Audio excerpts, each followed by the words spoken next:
할렐루야, 감사합니다. 지난 일주일 동안은 날씨가 굉장히 아주 이렇게 추웠어요. 15도까지도 내려가고 또 체감 온도는 20몇 도까지 이렇게 되는 것 같아요. 그러면서 작년에도 우리 교회가 화장실이 얼었던 그런 경험이 있어갖고 굉장히 아주 그냥 신경을 많이 썼습니다. 많이 써서 저녁 때고 또 새벽이고 또 물도 이렇게 자주 틀어보고 이제 그랬습니다. 여러분들 가정에서 어떠셨나요?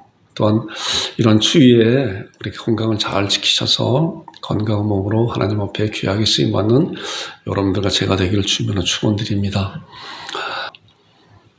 오늘은 이제 이사야 9장 6절에 나오는 말씀을 중심으로 말씀을 나누려고 합니다. 또 특별히 내일 이제 성탄 주일이고 그래서 오늘과 내일 예수 그리스도에 대해서 함께 은혜를 나눴으면 좋겠다라고 생각이 되어서 몇 달 동안 이제 십자가상에서 예수 그리스도께서 이루어 놓으신 그런 구속의 은혜를 우리가 몇 달 동안 함께 은혜를 나누는데 이제 시리즈 설교회잖아요. 그래서 계속적으로 그 말씀을 나눈다가 이제 이번 주일과 내일과 또 이제 말일 주일, 이제 이달 말 주일날과 첫 번째 주일은 이제 주제 설교를 하려고 합니다.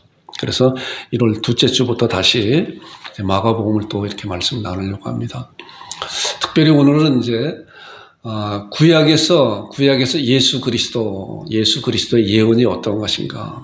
그리고 이제 내일은 오신 예수님에 대해서 이것은 수십 년 동안 이제 우리가 성탄절 되게 되면 또 그 이외에도 말씀 많이 들었던 이제 그런 말씀이잖아요. 그럼에도 불구하고 들을 때마다 그 말씀에 또한 새로움이 있는 것을 이렇게 보게 됩니다. 이제 이 목사도 하나님의 부르심이 늦게 부르심이 있어서 이제 신학 공부를 하고 말씀을 준비하는 가운데 우리 교회도 이제 4년차, 이제 5년차 돼가고 있잖아요.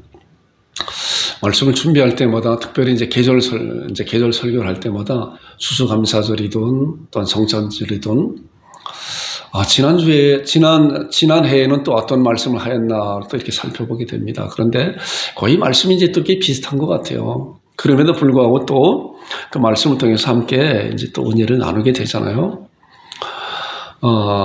이제 1년에 저희 이제 부모님도 일찍 이제 소천하셔서 우리 1년에 2번 정도는 우리 온 식구들이 같이 모여서 하나님 앞에 이제 예배를 드립니다. 예배를 드리고 또 이제 그러한 말씀을 나누잖아요. 그때 되게 되면 우리 부모님들께서 어떻게 이 세상에 살아가셨으며 또 우리 자녀들에게 어떻게 하셨나 이제 그런 것을 같은 이야기라고 해도 또 그때마다 똑같은 이야기도 이렇게 다른 것 같아요. 그런 것 같이 우리 예수님에 대해서 우리들은 제가 늘 그런 말씀을 이렇게 드리잖아요. 우리는 예수님께서 이 세상에 오신 2000년 이후의 세대이잖아요. 이미 다 이제 알고 그리고 이제 아직 열려지지 않은 그런 말씀들이 있어요. 성경 가운데 보게 되면은 성경 하나님께서 우리가 문도 갑자기 확 여는 게 아니잖아요. 아무리 갑자기 확 연다 그래도 조금씩 열리게 되잖아요. 하나님의 말씀도 그런 것 같아요. 말씀도 하나님께서 구약 성경을 통해서 조금씩 이렇게 열어놓으시는 것 같아요. 그래서 이제 그것이 예수 그리스도로 말미암아 활짝 열린 그런 모습을 보게 되고 앞으로 이제 오실 예수님에 대해서 이제 아직까지 활짝 열리지 않았어요. 그래서 어떤 부분에 대해서는 또 분부한 그러한 신학적인 그런 말씀 주장하는 분들도 있지만은 그러나 그때가 되게 되면은 주님이 오시는 그날에 되게 되면은 모든 것이 활짝 열려지는 놀라운 사실을 놀라운 은혜를 우리가 목도하면서 경험하게 되는 거예요. 이와 같이 구약에 있었던 모든 믿음의 선진들은 예수 그리스도의 그런 놀라운 예언을 보면서 아직 열려지지 않았는데 우리들은 다 열려졌잖아요. 그러나 그 당시에는 아직 열려지지 않은 예수 그리스도에 대한 그런 예언의 말씀을 붙잡고 살아간 그런 모습을 우리가 말씀을 통해서 알게 되는데 특별히 오늘 이제 구약 예수 그리스도의 예언에 대한 말씀을 함께 나눌 것인데 여러분들 말씀을 잘 보시고 이미 익히 알고 있었던 말씀이라고 하여도 그 말씀을 좀 잘 정리하는 시간이 되었으면 좋겠습니다. 우리나라 속담에도 그런 말씀이 있잖아요. 구슬이 서말이라고도 꾀야 보배라고 그러잖아요. 꾀야 보배. 저는 가끔 이제 우리 장로님과 이제 이렇게 교제하는 가운데 그런 말씀을 이렇게 나눈 적이 있어요. 하나님께서도 이번 저기에는 하나의 목걸이를 만들어 주셨습니다. 이제 그 이야기는 말씀이 이렇게 산재되어 있는 그런 말씀을 이제 암송한 그런 말씀을 이제 때로는 그런 주제에 맞게끔 하나님께서 이렇게 말씀을 엮어주시는 것 같아요.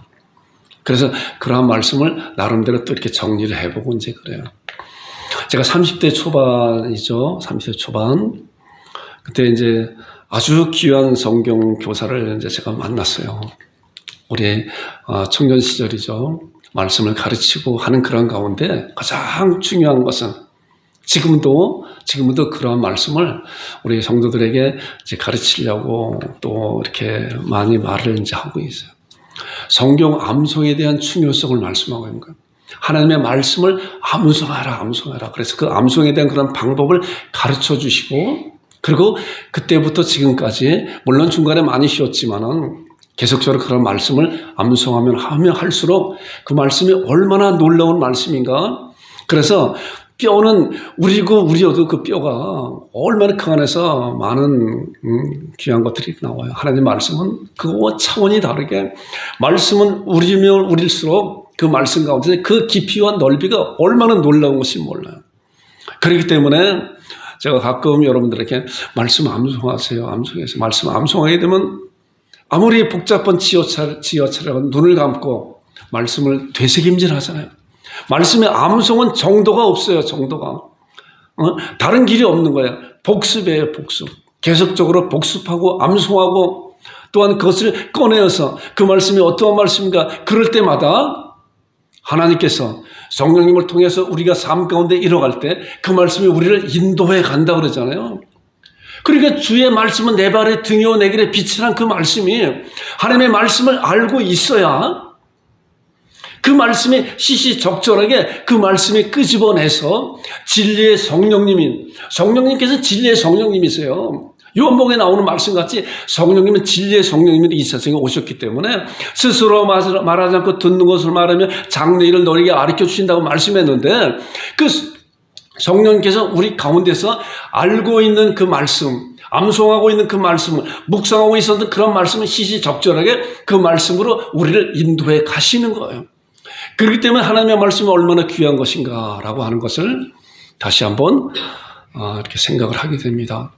오늘 이제 말씀을 보게 되면은 우리가 본문 말씀 읽었잖아요. 이는 한 아이가 우리에게서 낳고 한 아들을 우리에게 주신 바 되었는데 그의 어깨에는 정사를 메었고 그의 이름은 기묘자라 모사라 전능하신 하나님이라 영존하신 아버지라 평강의 왕이라 할 것임이라.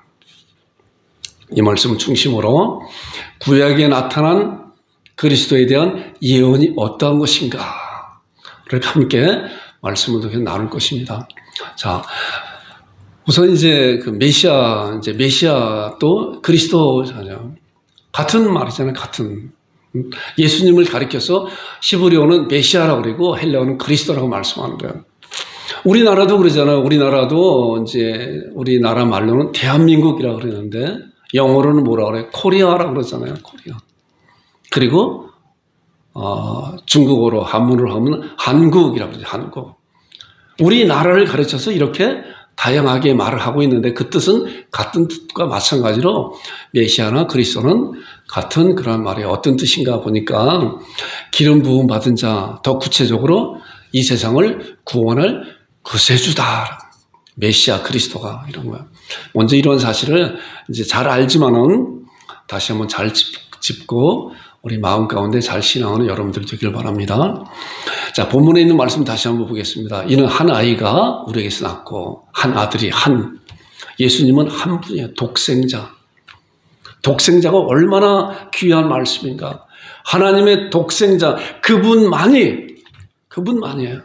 예수님만이 할 수 있는. 그래서 이 말씀에서 구약에서 한 아이가 낳고 한 아들이 우리에게 주신받은. 근데 왜 낳고 왜 주셔야 했나? 왜 이 세상에 오셔야만 되는 것인가? 이제 그런 거예요.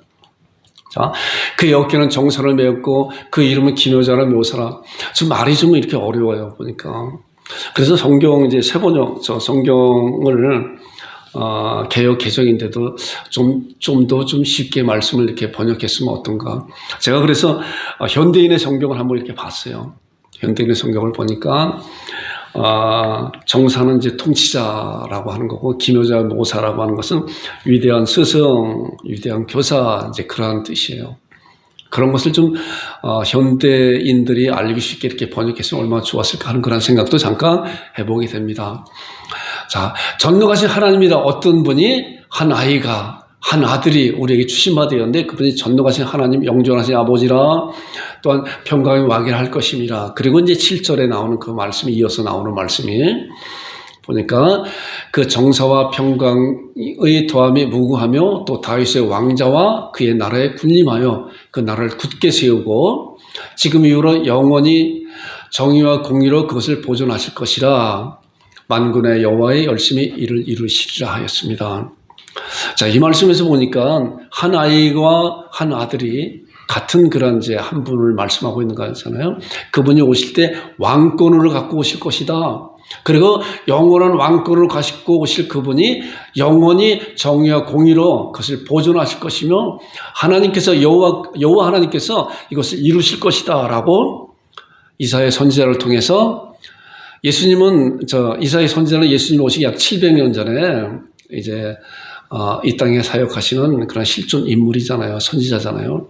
그분을 통해서 이제 예수님에 관해서 이렇게 예언하고 있는 거예요. 자,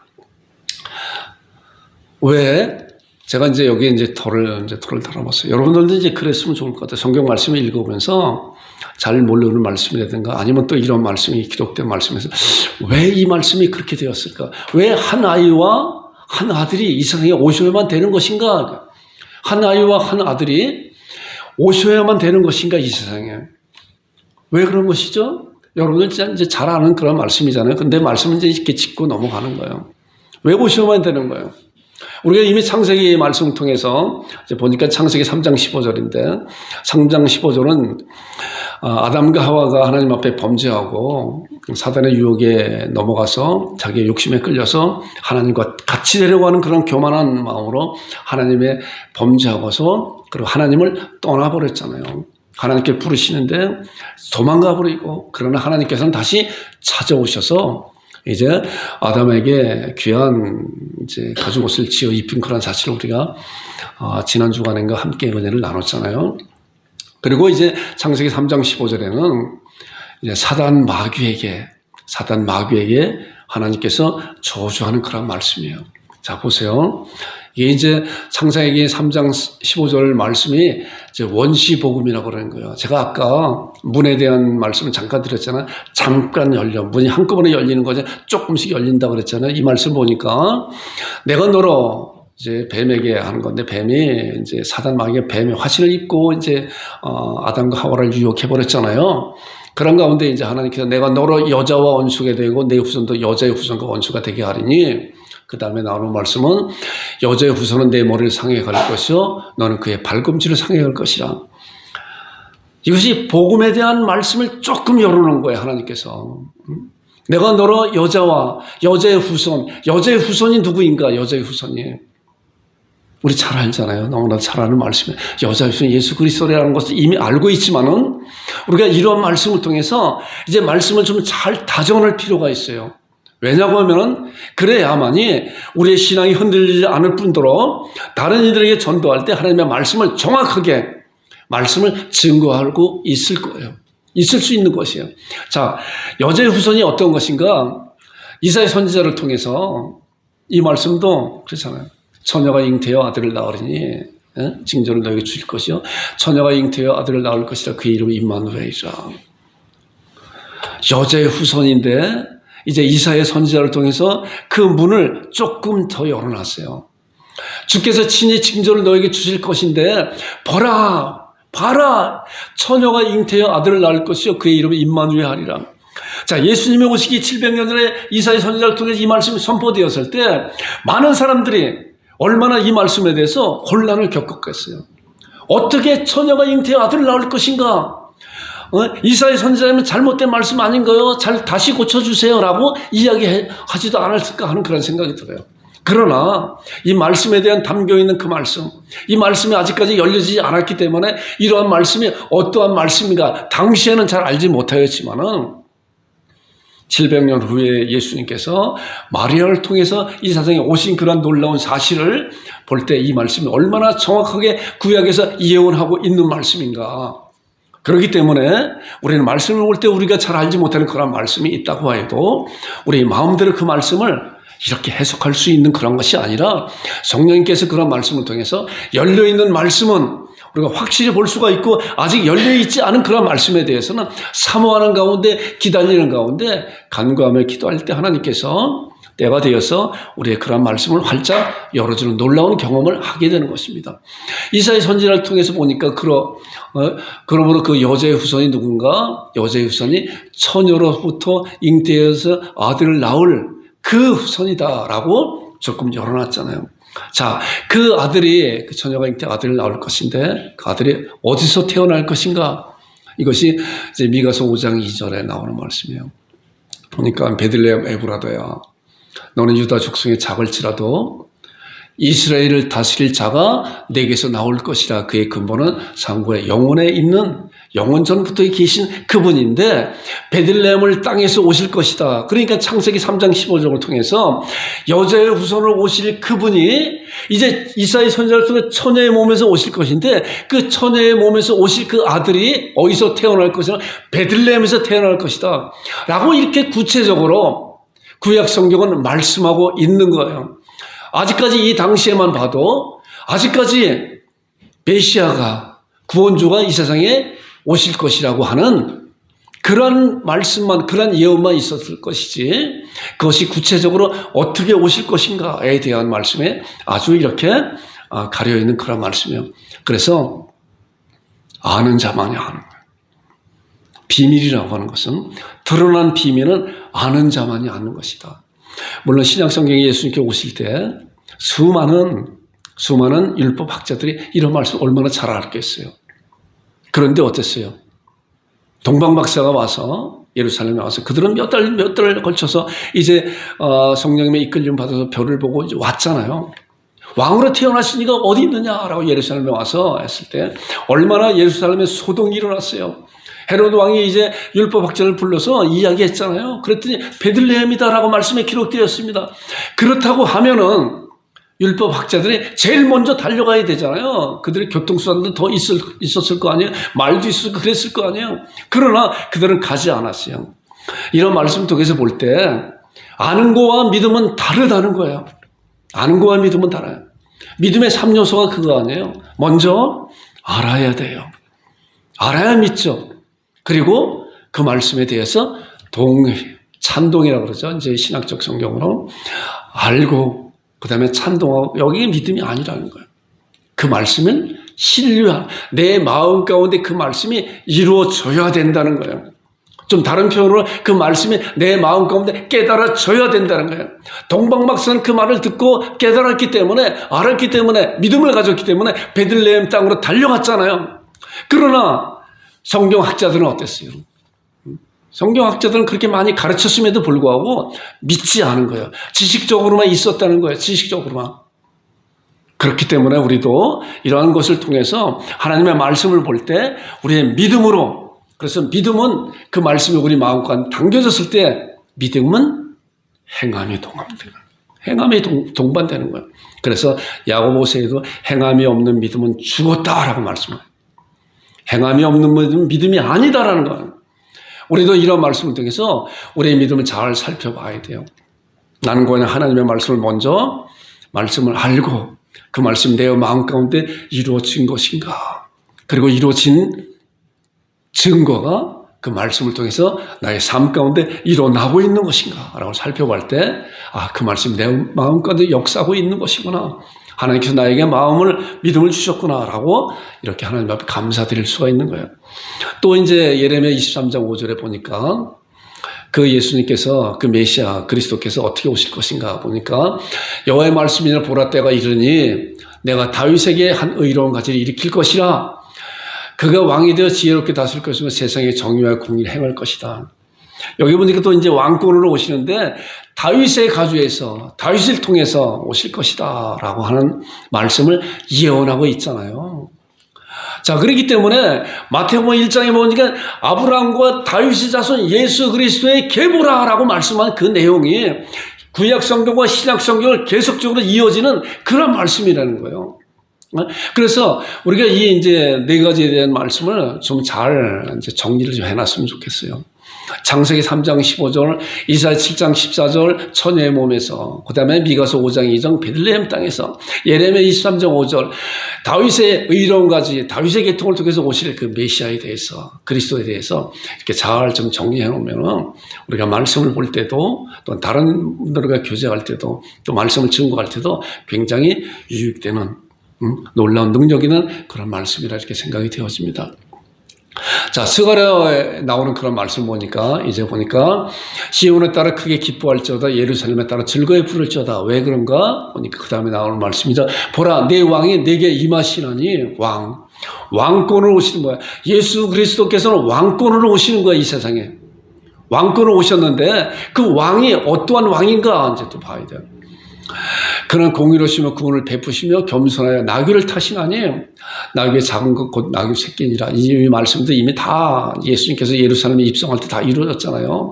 새끼 나귀를 타고 갈 때 호산나 호산나 수많은 사람들이 예수님을 환호했잖아요. 이 말씀이 완벽하게 지금으로부터 2000년 전에 예루살렘 땅에서 이루어진 그런 사실을 우리는 그래서 우리들이 얼마나 복된 하나님의 자녀들인가 복된 자들인가라고 이렇게 생각해 볼 수 있어요. 당시에는 이런 내용에 대해서 잘 알지 못했는데 우리는 이미 2000년 예수님 오시고 2000년 후에 살고 있는 이 시대의 사람들이기 때문에 이 말씀이 이루어진 사실을 얼마나 감사함으로 그렇구나 알 수 있어요. 놀라운 말씀을 잘 아는 여러분들과 제가 되기를 주님의 이름으로 축원드립니다. 자, 예수님이 이제 왕으로 오셨다고 그러는데 예수님은 이 세상의 왕이 아니라 예수님께서 왕으로 오셨다고 하는 그런 말씀에 대한 것은 이 세상의 왕이 아니다. 진정한 하나님의 나라의 왕으로 오신 분이다. 다윗의 왕권을 가지고 또한 스가랴에 이런 말씀한 것 같이 왕으로 오신 그런 분인데 그 왕으로 오신 그 내용의 실제적인 그 의미는 이 세상의 왕이 아니라 하나님 나라의 왕으로 오셨다는 것. 말씀을 통해서 한번 확인해 보겠습니다. 이 말씀을 통해서. 자, 누가복음 23장은 이제 그 말씀이에요. 22장부터 쭉 나오는 말씀인데 예수님께서 이제 잡히시고 종교 지도자들이 잡혀서 공의에서 이제 다 판결 받았잖아요. 사형에 쳐라 그랬잖아요. 그럼에도 불구하고 당시에 빌라도 총독에게 이제 또 예수님을 끌고 갔다 그랬어요. 예수님을 끌고 갔다. 그게 이제 누가복음 23장 1절부터 나오는 말씀이에요. 보니까 무리가 다 일어나. 이 무리가 어떤 무리예요? 종교 지도자들이죠. 메시아를 기다린다고 가르치고 있었던 그런 지도자들이 자기들 눈앞에 메시아 예수 그리스도가 나타나셨음에도 불구하고 그를 몰라본 거예요. 눈이 가리면 몰라요. 지식이 암만 많아도 눈이 가리면은 예수님이 주님이시라고 하는 것을 메시아라고 하는 것을 알지 못하는 거예요. 무리가 다 일어나 예수를 빌라도에게 끌고 가서 그리고 뭐라고 고발하여 이르되 예수님을 고발하는 그런 내용을 이제 보세요. 어떻게 고발했냐고 하면은 우리가 이 사람을 보매 자기들이 판단해서 자기들이 보니까 자기들이 생각해 보니까 이분이 메시아다라고 하는 것이 아니라 우리 백성을 미혹하고 가이사에게 세금 바치는 것을 금하고 자칭 왕 그리스도를 합니다. 왕 그리스도 합니다. 얼마나 그런 반역죄예요. 빌라도 총독에 가서 가이사가 왕인데 이가 자칭 왕이라고 해서 백성들을 미혹하고 있다고 하니까 얼마나 반역죄예요. 반역하는 그런 자들은 뭐야? 직결처분 아니에요. 자, 그러고 나서 이제 3절에 보니까 빌라도가 예수께 물어 이르되 내가 유대인의 왕이냐? 이제 빌라도가 이제 물어보는 거야, 예수님한테. 저 종교들이 그렇게 이야기하는데 내가 유대인의 왕이냐 물어봤더니 대답하여 이르되 내 말이 옳다, 예수님께서. 내 말이 옳다, 빌라도에게. 자, 그럼 끝났잖아요. 그럼 빌라도가 직결처분해라 라고 할 수도 있어요. 그런데 우리는 말씀에 담겨져 있는 그런 말씀에서 가르치지 않고 있는 그런 말씀을 다른 말씀을 통해서 이렇게 보아야 된다 그랬잖아요. 그래서 퍼즐을 맞춰봐야 된다 그랬잖아요. 그래서 하나님의 말씀은 얼마나 신비하고 놀라운 말씀인지 몰라요. 이 말씀 가운데 누가복음에서 말씀하고 있지 않은 그런 말씀은 다른 말씀을 통해서 그 말씀에 대해서 정확하게 말씀하고 있는데, 그래서 우리는 말씀을 연구할 줄 알아야 되고 말씀을 사모할 줄 알아야 되는 거예요. 대답하여 이르되 내 말이 옳다, 예수님께서 그러셨잖아요. 그래, 내가 유대인 왕이다 라고요. 그랬더니 빌라도가 이 대상자 무리들에게 이르되 이상한 행동을 하잖아. 내가 보니 이 사람이 죄가 없다. 어떻게 죄가 없다 그래요? 누가복음에서 이러한 뜻에 대해서 정확하게 나오지 않고 있는데, 이제 요한복음에 보니까 이 말씀에 대한 문제를 해결할 수 있어요. 우리가 이러한 말씀에 대해 이미 이제 아마 몇 달 전에 함께 은혜를 나눴었던 그런 말씀이에요. 자, 이제 보겠습니다. 요한복음에 보니까 이제 요한복음 18장에 여기도 마찬가지로 예수님을 이제 종교 지도자들 빌라도 앞에 가서 이제 신문하는 그런 가운데 있는 거예요. 고발하고. 그래서 빌라도가 예수님한테 이제 그런 것을 이제 물어보는데, 누가복음에는 나타나지 않지만은 요한복음에는 정확하게 왜 빌라도가 예수님을 향해서 내가 그렇다라고, 예수님께서 내가 왕이다라고 말씀하고 있음에도 불구하고 예수님 앞에 내가 저를 죄가 없다라고 그 종교들에게 말했나라고 하는 그 분명한 대답이 여기 있는 거예요. 답이. 예수께서 대답하여 이르시되 내 나라는 이 세상에 속한 것이 아니라. 요한복음에 보니까 그 문제가 해결되잖아요. 예수님께서 왕권을 가지고 이 세상에 오셔서 내가 왕이다라고 했는데 종교 지도자는 그 내용을 모르는 거예요. 그 안에 담겨져 있는 내용을 모르는 거예요. 예수님께서 이제 내 나라는 이 세상에 속한 것이 아니라 어디에 속했냐? 만일 내 나라가 이 세상에 속한 것이었더라면 내 종들이 싸워 나로 유대인들에게 넘기지 않게 하였으리라. 이제 내 나라는 여기에 속한 것이 아니라 하나님의 왕권, 하나님의 나라의 왕권을 가지고 오신 분이라고 하는 사실을 우리는 이러한 말씀을 통해서 알게 되는 거예요. 그래서 성경 말씀은 얼마나 정말 톱니바퀴같이 잘 꿰서 이렇게 돌아가는 것인가라고 하는 것을 다시 한번 생각하게 됩니다. 자, 이제 고난의 메시아에 대해서 예수님께서 구약 성경을 통해서 예언한 말씀이 어떤 것인가. 우리가 구약에 나오는 그런 말씀에 대한 그 말씀을, 예언적인 그런 말씀을, 그리스도 메시아에 대한 말씀을 함께 나누고 있는 거예요. 이제 예수님께서 그리스도가 여제 후손으로 오실 것이고 또 처녀의 몸에서 베들레헴의 땅에서 왕권을 가지고 오신다고 하는 그런 말씀을 지금 같이 함께 말씀을 살펴봤습니다. 이제 고난의 메시아로 이 세상에 오실 것이다 라고 말씀. 자, 창세기 3장 15절에 다시 한번 말씀을 보겠습니다. 보니까 내가 너를 여자의 원수가 되고 내 후손도 여자의 후손과 원수가 되리게 하느니 여자의 후손은 내 머리를 상하게 할 것이요 너는 그의 발꿈치를 상하게 할 것이라. 이 말씀을 통해서 예수님도 고난을 받으실 거구나 라고 하는 것을 말씀을 통해서 조금 알게 됩니다. 자, 이 말씀을 제가 띄워서 너는 그의 발꿈치를 상하게 할 것이라. 어떤 분이요? 사단 마귀가 예수님의 겨우 발꿈치를 상해할 것이라 라고 예언하고 창세기 3장 15절을 통해서 원시 복음을 통해서 예언하고 있는 것인데, 그런 것이 또 다른 말씀을 통해서 어떻게 구체적으로 그 말씀이 이루어지고 예언하고 있는 것인가 말씀을 살펴보겠습니다. 이사야 53장에 나오는 말씀은 이제 예수님께서 고난에 대한 그런 말씀이고 놀라운 은혜에 대한 그런 말씀이잖아요. 53장 3절과 4절에 있는 말씀 보니까 그는 멸시를 받아서 누가요? 메시아. 그리스도가 멸시를 받아 사람들에게 버림을 받았으며 간고를 많이 겪고 질고를 하는 자라. 여러 가지 이제 그런 고통과 그런 어려움 가운데 있는 그런 것이다. 마치 사람들이 그에게서 얼굴을 가린 것 같이 멸시를 당하였고, 앞으로 오실 이사야 선지자가 앞으로 오실 그 메시아가 이런 것을 겪을 것이다. 처녀의 몸에서 태어나시고 베들레헴 땅에서 왕권을 갖고 오실 분이지만은 그러나 그분이 이렇게 당할 것이다 라고 예언하고 있는 거예요. 우리도 그를 귀히 여기지 아니하였도다. 그 다음에 4절 나오는 말씀.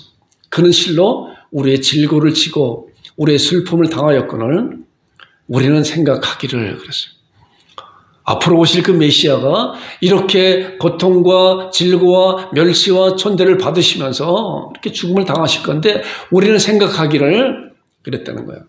그는 징벌을 받아 하나님께 맞으며 고난을 당한다. 이렇게 생각했다. 앞으로 오실 그 메시아가 징벌을 받는 것이 마땅하다. 왜냐고 하면은 그런 하나님께 맞으며 그 맞음에 대한 그런 상응한 그런 일을 하였기 때문에 그런 것이다 라고 사람들이 그렇게 생각하였다는 거예요. 그런데 대반전에 대한 말씀이 이사야 53장 5절에 나온 말씀이잖아요. 우리 얼마나 잘 아는 말씀이에요. 이 말씀이잖아요. 그가 찔림은, 그가 상함은, 그가 징계를 받으면, 그가 채찍에 맞음으로. 그런데 우리가 생각할 때 그는 당연히 하나님 앞에 잘못했기 때문에 징계를 받고 고통을 당하고 죽음을 당하는 그런 자라고 생각하였지만, 그러나 그런 것이 아니다 라고 대반전의 말씀이 이사야 53장 5절에 나오는 말씀이에요. 그가 찔림은 우리의 허물을 인함이라 그러죠. 우리의 허물. 그가 상함은 우리의 죄악을 때문이라. 그가 징계를 받으면 우리가 평화를 누리고 그가 채찍에 맞으면 우리가 나음을 받았도다. 그러잖아요. 이것이 예언된 말씀이고 예수님께서 찔리고 상하고 징계를 받고 채찍에 맞는 것은 바로 나 때문에 그랬다. 나 때문에. 여러분들 때문에 그랬다는 거예요. 그가 당연히 받아야 마땅할 그런 자가 아니라 바로 그가 찔리고 상하고 징계를 받고 채찍에 맞는 것은 우리들 때문이다 라고 이미 예수님이 오시기 700년 전에 말씀하고 그리고 6절에 우리는 다 양 같아 그릇 행하여 각기 제 길로 갔구나. 여호와께서 우리의 무리의 죄악을 예수님 앞에 담당시켰다라고 하는 놀라운 말씀을 이 세상에 선포하고 있는 거예요. 당시에는 그런 말씀이 어떠한 말씀인지 잘 알지 못하지만 예수님께서 오셔서 십자가상의 구속의 은혜를 마치시고 완성하시고 부활 승천의 하나님의 보좌 우편에 앉으시고 우리 하나님께서 너희 죄와 너희 불법을 내가 다시 기억지 않겠다. 이것을 사하셨으니 다시 죄를 위하여 제사 드릴 필요가 없다라고 놀라운 선포를 이 세상에 선포하였고 우리는 그 선포를 믿음으로 받아서 나의 죄와 나의 불법을 하나님께서 다시 기억지 않는다고 하는데 왜냐고 하면은 예수님께서 예수님의 찔림과 상함과 징계를 받고 채찍이 맞음으로 내가 나의 허물과 나의 죄악과 내가 평화를 누리고 나음을 받는 놀라운 사실을 이미 예수님이 오시기 700년 전에 말씀하고 있었다고 하는 거예요. 이런 말씀이 예언된 말씀이 완벽하게 지금으로부터 2000년 전에 예수님으로 말미암아 이루어 놓으셨잖아요.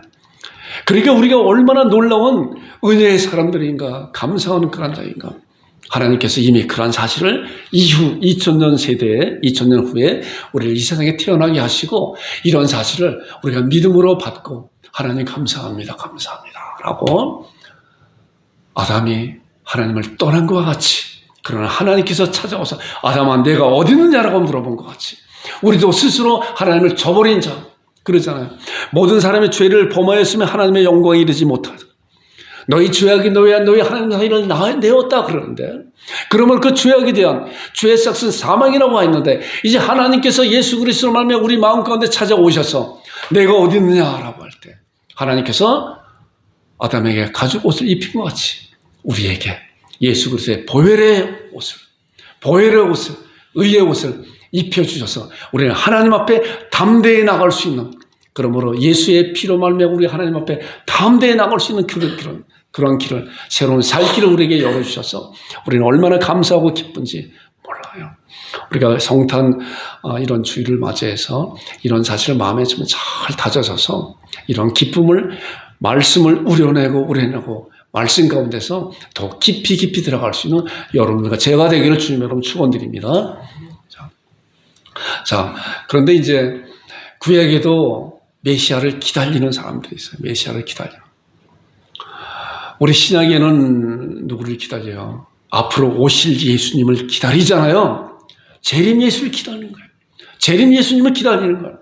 구약에는 이제 이 세상에 구원주로 오실 그 메시아를 기다리고 있잖아요.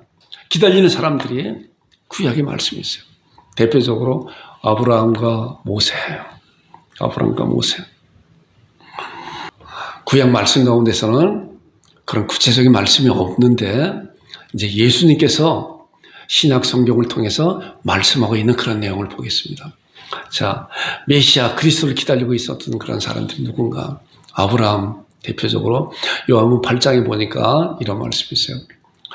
이제 유대인들과 이제 이렇게 언쟁하는 그런 가운데 있었어요. 유대인들이 예수님을 그냥 조롱하고 막 그냥 예수님 앞에 쳐다고 하는 그런 가운데 예수님께서 이제 그런 말씀하는 거예요.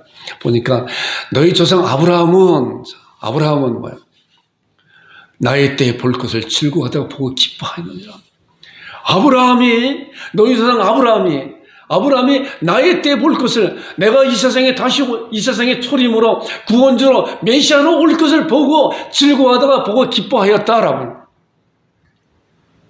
구약 성경에 이런 말씀이 잘 나와 있지 않지만은 아브라함도 마찬가지로 하나님께서 창세기 3장을 통해서 여자의 후손 메시아가 이 세상에 오신다고 하는 그런 사실을 믿고 이제 더 구체적으로 예수님께서 아브라함도 나의 때에 볼 것을 보고 즐거워하고 보고 기뻐하였다. 아브라함도 그랬어요. 자, 요한복음 5장 46절에 보니까 모세.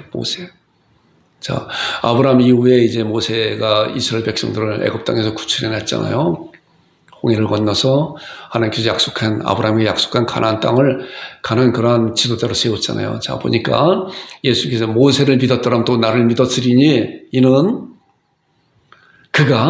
모세가 내게 대해 기록하였다. 예수님께서 이 세상에 오셔서 육신을 입으시고 예수님께서 이제 유대인들에게 말하고 있는 거예요. 모세를 믿었더라면 너희가 아브라함도 나의 때를 보고 기뻐했다. 모세를 믿었더라면 내가 나를 믿었으리라. 이는 모세가 나를 위하여 나에 대해서 기록하였다라고 말씀합니다.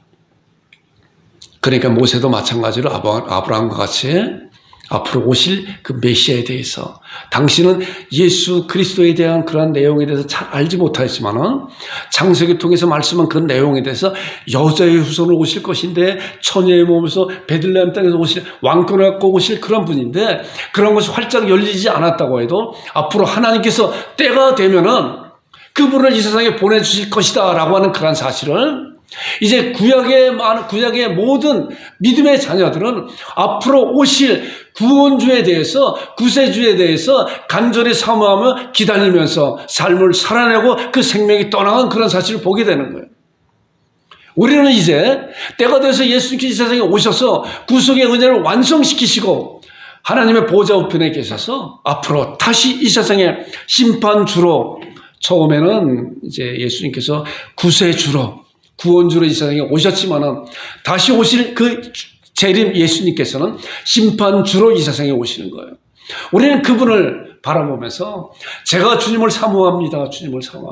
아멘 주 예수여 오시옵소서라고 간절히 사모하는 또한 기다리는 여러분들과 제가 되기를 주님 여러분 축원드립니다. 그래서 기름을 가득 채운 정말 지혜로운 처녀같이 우리의 믿음을 점검해 보면서 주님의 오심을 사모하는 그런 가운데 우리의 삶을 잘 계획하고 설계하고 그렇게 살아내는 여러분 되기를 주님 여러분 축원드립니다. 자, 구약 성경이 이제 마지막 책 말라기잖아요. 창세기부터 말라기까지. 자, 말라기 이제 4장을 보게 되면 이제 그런 말씀이 있어요. 예수님께서 이제 오시기 전에 누가 올 것인가? 그 말씀이 기록하고 있어요. 그리고 400년 동안 공백 기간이라고 그랬잖아요. 마태복음에 말씀할 때까지 400년 동안 침묵하고 있었어요. 그러나 침묵이 아니라 하나님께서 그럼 그 가운데서 일을 계획하고 이루시고 하는 그런 가운데 있었던 거죠. 자, 마지막 책의 말라기 말씀 보니까 이런 말씀이 있어요. 만군의 여호와가 이르노라 보라 내가 내 사자를 보내리니 자, 그가 내 앞에서 길을 준비할 것이요 또 너희가 구하는 바 주가 갑자기 그의 성전에 임하시리니 곧 너희가 사모하는 바 언약의 사자가 임할 것이라. 저기 보니까 아까 처음에 보니까 만군의 여호와가 보라 이르노라 보라 내가 내 사자를. 자, 여기는 내 사자는 우리 아는 것 같이 이제 세례 요한이잖아요. 세례 요한을 보낼 것이다. 어느 사람을 보낼 것이다. 예수님을 앞서 보낼 것이다. 메시아 앞서 보낼 것이다. 말라기 선지자를 통해서 이렇게 예언하고 있는 거예요. 자, 말라기 이제 기록된 말씀이 예수님 오시기 이제 한 400년 전에 이제 기록된 그런 말씀이라고 하죠. 400년의 공백 기간이 있기 때문에. 그래서 그가 내 앞에서 길을 준비할 것이다. 세례 요한이 한 자가 나타날 것인데 그 이름은 이제 세례 요한이라고 하잖아요. 그가 또 너희가 사모하는 바 언약의 사자가 임하실 것이다. 그가 먼저 나타날 것이며 그가 이제 메시아가 오실 것인데 그가 바로 이제 세례 요한이고 그 오실 분이 이제 메시아다. 예수님이다. 이렇게 말씀하고 있죠. 자, 말라기 4장 이제 5절 6절에 있는 말씀 보니까 이런 말씀이 있어요. 보라 여호와의 크고 두려운 날이 이르기 전에 내가 선지자 엘리야를 너에게 보내리니 여기 보니까 이제 선지자 엘리야를 보내겠다라고 말씀하고 있어요. 그리고 그 아버지의 마음을 자녀에게 돌이키게 하고 자녀들의 마음을 그들의 아버지에게 돌이키게 하리라. 돌이키지 않으면 두렵건대 내가 와서 저주로 그 땅을 칠까 하노라 하시니라. 이제 구체적으로 이제 이름이 거론되죠. 엘리야. 자, 근데 이 엘리야가 누군가? 엘리야가. 그래서 당시에도 예수님 당시에도 엘리야가 예수님께서는 제자들이 이제 그 엘리야가 누굽니까 하는 말씀을 이제 했는데 예수님께서 어떻게 그 엘리야가 누구라고 하는 것을 말씀하고 있어요. 성경 가운데서 보니까 엘리야의 심정을 가지고 이제 우리가 이 세상에 태어난 세례 요한이에요. 세례 요한. 우리가 이미 알고 있는 이제 그런 말씀이기 때문에 이 세례 요한이라고 이제 제가 미리 말씀을 드리는 거예요. 자, 마태복음 17장에 보게 되면은 마태복음 17장은 변화산에 이제 예수님께서 이제 베드로, 요한 이렇게 데리고 같이 이제 변화산에 올라가서 또 내려오시는 가운데 너희들이 본 것을 이제 다른 이들에게 이야기하지 말아라.